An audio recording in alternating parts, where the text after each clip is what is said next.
Se adună moții sub corun și brazii se mișcă din loc.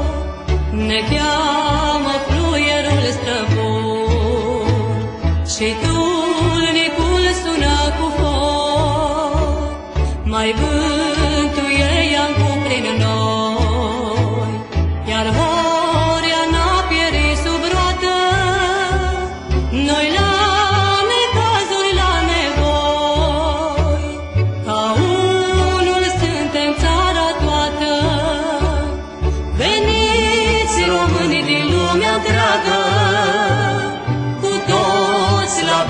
și la greu ne cheamă neamul, țara dragă, ne cheamă bunul Dumnezeu, că tot ce e român nu pierde. Creștini am fost de la început, din dragoste și din durere.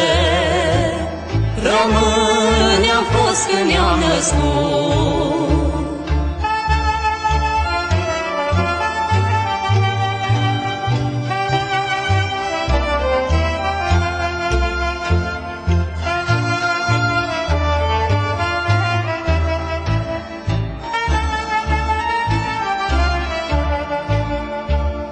Ne ținem bunii în pământ, din ei ne tragem azi puterea, că tot ce avem pe lume sfânt e neamul, țara și durerea.